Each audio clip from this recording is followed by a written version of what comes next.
Assalamualaikum warahmatullahi wabarakatuh.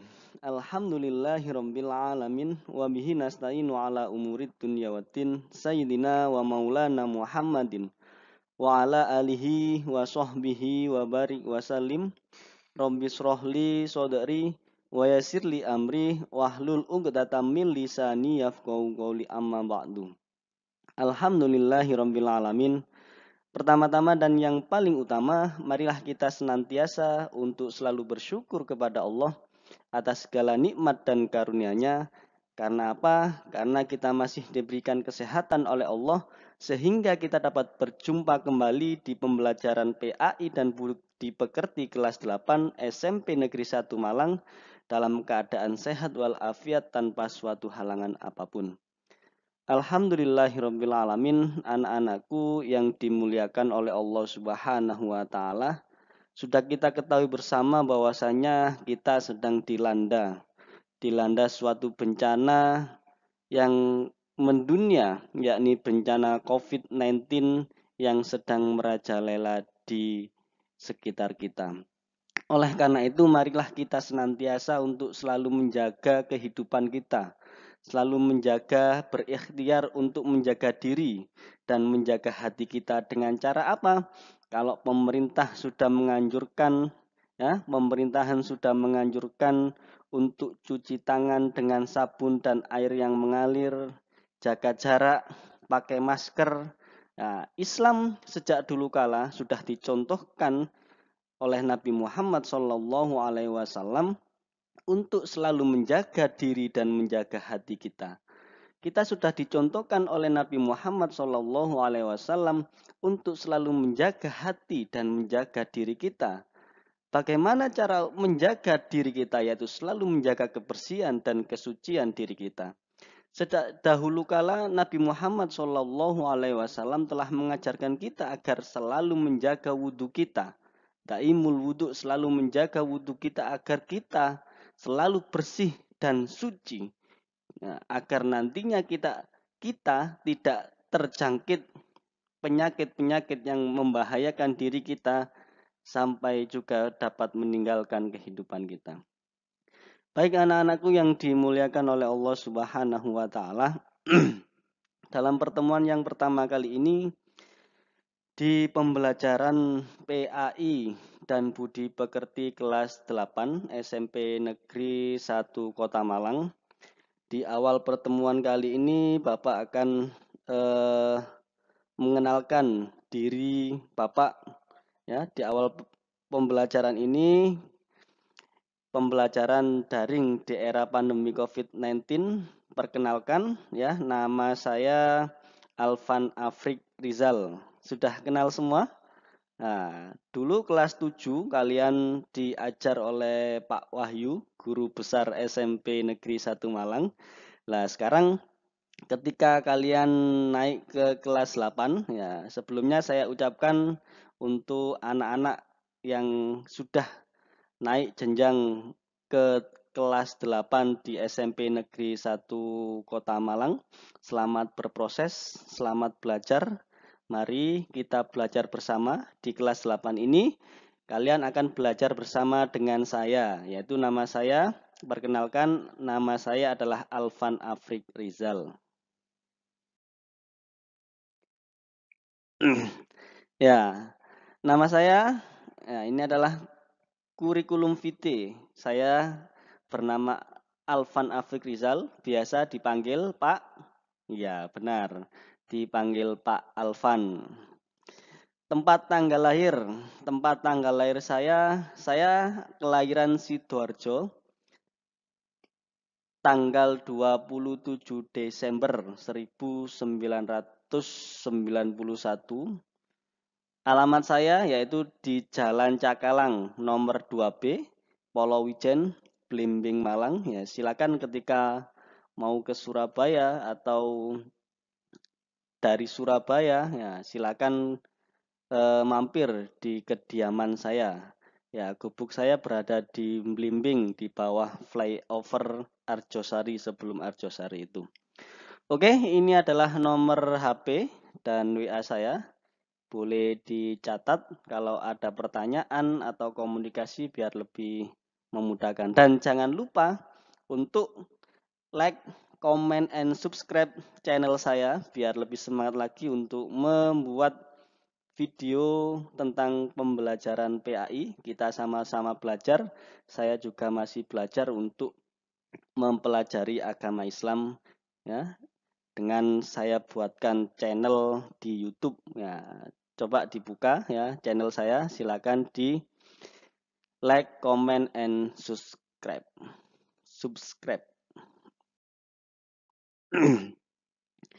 Oke, sebelum kita memulai pelajaran kali ini, marilah kita awali dengan berdoa. Semoga ilmu yang akan kita pelajari dan kegiatan pembelajaran ini menjadikan pembelajaran yang bermanfaat dan barokah dalam kehidupan kita.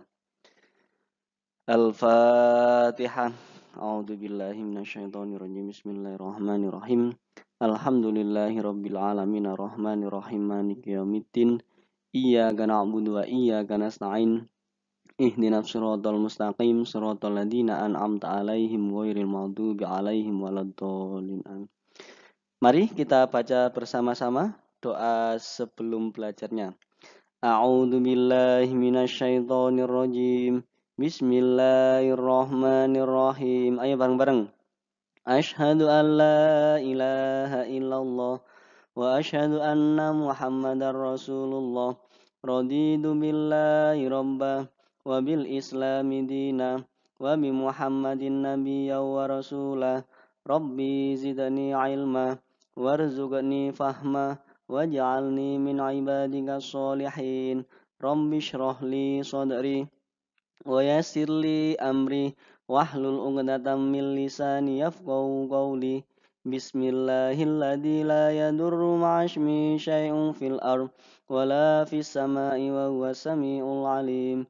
Bismillahilladzi la yadurru ma'asmi syai'un fil ard wala fis sama'i wa huwas samiul alim. Bismillahilladzi la yadurru ma'asmi syai'un fil ard wala fis sama'i wa huwas samiul alim. Subhanakallahumma wa bihamdika asyhadu an la ilaha illa anta astaghfiruka wa atubu ilaik. Baik anak-anakku yang dimuliakan oleh Allah Subhanahu wa taala. Di pertemuan pertama kali ini kita akan membahas tentang kontrak belajar. Apa sih yang dimaksud dengan kontrak belajar? Apa sih kontrak belajar itu? Coba kita angan-angankan, kita pikirkan, apa sih kontrak belajar itu? Dan apakah kalian pernah membuat kontrak belajar?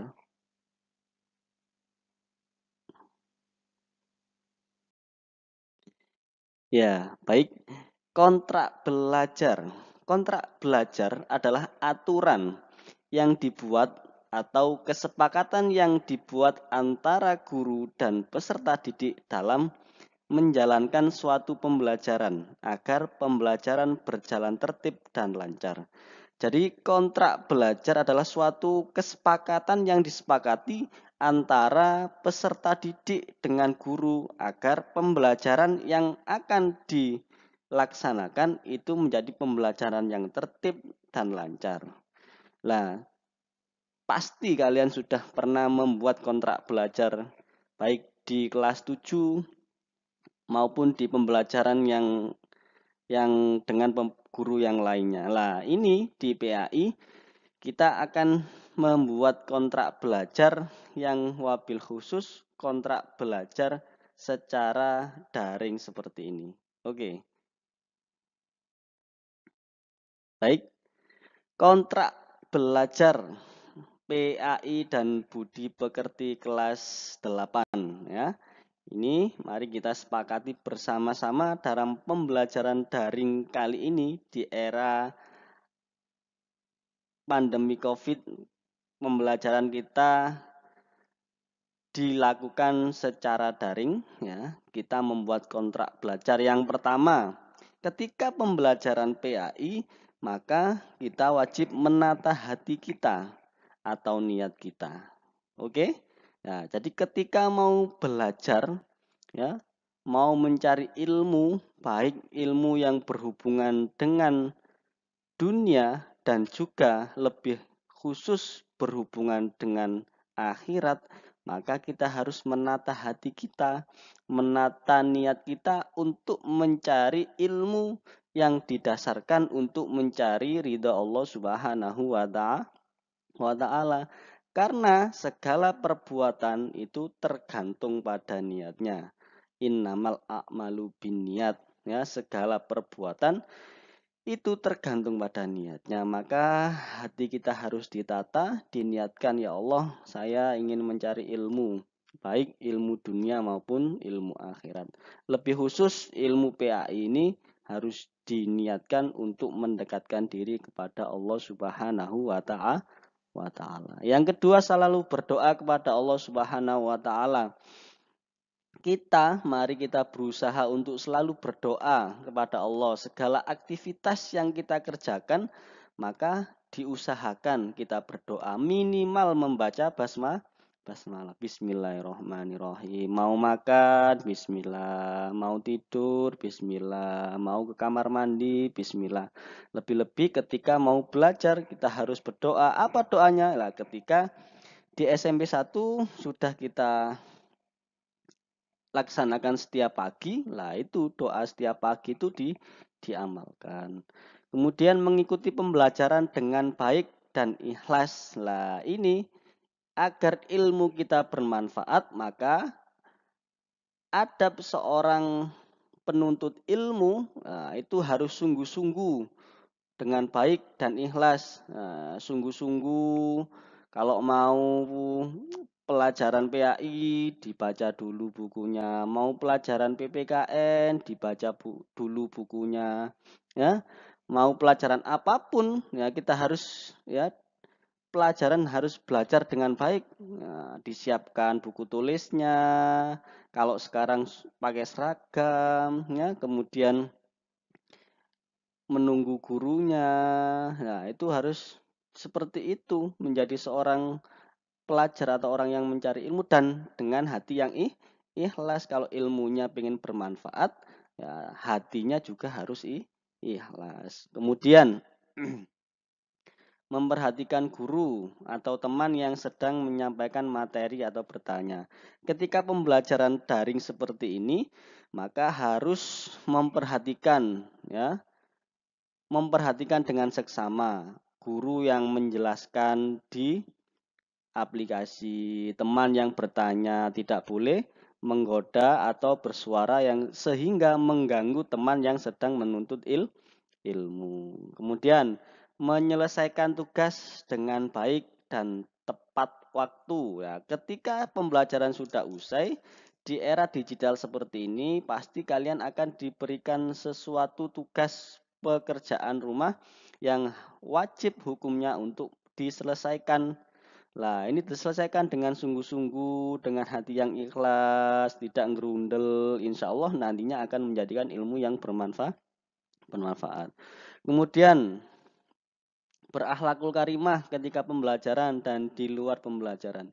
Lah, ini berakhlakul karimah baik ucapan perkataan dan perbuatannya. Ketika di media sosial ataupun di lingkungan sosial, maka kita harus berakhlakul karimah, sopan santun ketika berbicara. Kalau bicara di grup sesama temannya itu juga dengan bahasa yang baik, jangan dengan bahasa yang tidak baik sehingga akan mungkin melukai teman yang sedang membaca. Akhlakul karimah berakhlakul karimah. Kemudian selalu menjalankan sholat 5 waktu. Lah ini kewajiban kita seorang muslim wajib melaksanakan sholat 5 waktu. Siapa yang belum sholat 5 waktu? Nah, kalian sudah dewasa, sudah balik, hukum melaksanakan sholat 5 waktu itu wajib. Apabila kalian tak melaksanakan sholat 5 waktu, maka diberikan suatu dosa dan nanti akan ditimbang di akhirat kelak. Nah, jadi kita sebagai seorang muslim wajib hukumnya melaksanakan sholat. Karena apa?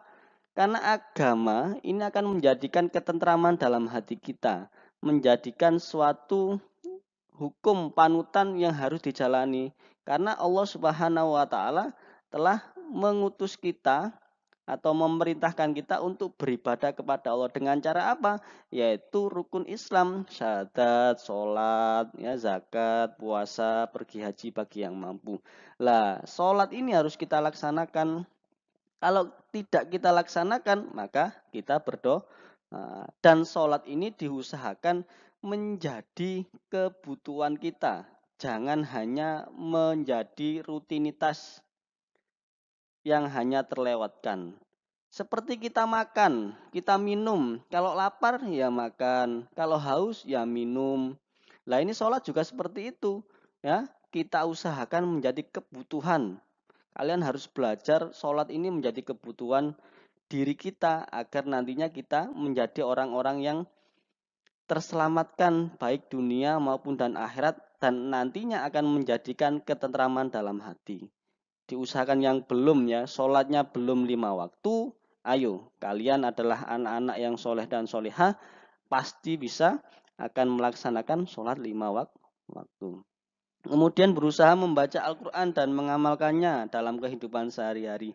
Di pembelajaran PAI ini juga disiapkan ketika pembelajaran PAI membawa Al-Quran, baik Al-Quran terjemahan ataupun Al-Quran digital. Nanti dibuka surat Al-Ma'idah mungkin, dibaca. Yang belum bisa membaca Al-Quran, belajar membaca Al-Quran. Jangan takut, ya, jangan izin, jangan malu kalau belum bisa membaca Al-Quran. Kalau kalian seumur kalian sudah malu untuk membaca Al-Quran, untuk belajar membaca Al-Quran, nanti ketika sudah dewasa, sudah sepuh, sudah tua, maka malunya semakin tinggi. Ya, mumpung kita masih muda, mari yang belum bisa membaca Al-Quran, mulailah dari sekarang juga untuk belajar membaca Al-Quran.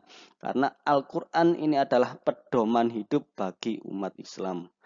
Kemudian, berusaha mengamalkan ilmu yang didapatkan dari majelis ilmu atau sekolah. Jadi ketika kita sudah mendapatkan ilmu, baik ilmu agama maupun ilmu dunia, maka kita harus mengamalkannya dalam kehidupan kita sehari-hari.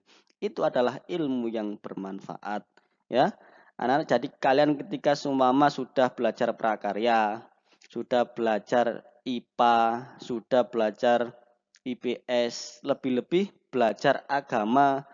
Ketika sudah mempelajari ilmunya, maka wajib hukumnya untuk mengamalkannya dalam kehidupan sehari-hari. Terutama ilmu agama. Ilmu agama ini akan diamalkan, akan digunakan, ya, dari ilal mahdi ilal lahdi. Dari buayan ibu sampai meninggal dunia, ilmu agama ini akan digunakan. Oleh karena itu, mari kita ketika menuntut ilmu harus sungguh-sungguh. Kemudian selalu berdoa ketika selesai pembelajaran PAI. Ya, jadi awali dengan doa dan akhiri dengan doa. Semoga kalau kita mengamalkan kontrak belajar ketika pembelajaran PAI, terutama ya pembelajaran PAI dan khusus dan umumnya pembelajaran yang lainnya, insya Allah ilmunya akan bermanfaat bagi diri kita.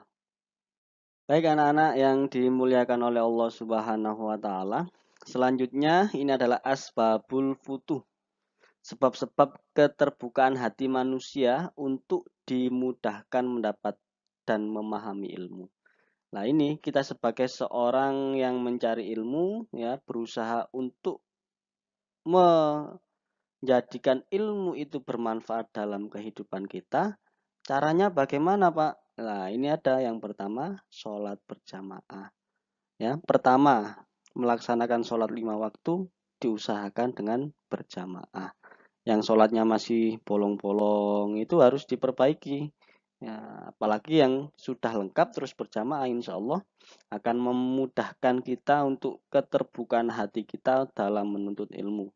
Kemudian membaca Al-Quran dan mengamalkannya. Ya, kita sebagai seorang Islam mempunyai kitab suci yang namanya Al-Quran. Lah itu harus belajar membaca Al-Quran dan memahaminya. Kemudian gemar membaca sholawat. Nah, gemar membaca sholawat ini juga ketika kita menjadi seorang yang eh, orang yang mencari ilmu, maka kita harus gemar membaca sholawat. Selagi membaca Al-Quran juga membaca sholawat. Banyak sekali sholawat naria, sholat munjiat. Yang paling mudah Shallallahu ala Muhammad, Shallallahu ala Muhammad. Nah itu juga diamalkan. Kemudian Qiyamul Lail meski hanya 2 rakaat. Apa itu Qiyamul Lail? Yaitu melaksanakan sholat setelah atau sholat malam atau sholat setelah sholat isya lah, itu sholat yang dinamakan qiyamul lail. Minimal 2 rakaat, melakukan sholat tahajud, sholat witir, sholat hajat, dan lain sebagainya, dan lain sebagainya. Kemudian menunggu guru dalam kelas. Lah ini kalau kita pembelajarannya tidak online, nah kita ketika mau pembelajaran maka harus menunggu guru, adabnya seperti itu. Kalau kita daring seperti ini ya berarti ketika kodenya sudah di-share maka harus sudah siap untuk menjalankan pembelajaran, atau mungkin kalian seumpama jadwalnya jam jam 10 maka kita harus siap setengah jam atau 1 jam sebelum pembelajaran dimulai. Nah, itu insya Allah akan membukakan hati kita dan akan menjadikan ilmu yang bermanfaat dalam kehidupan kita. Dan yang ketiga, menjaga etika dengan guru kita.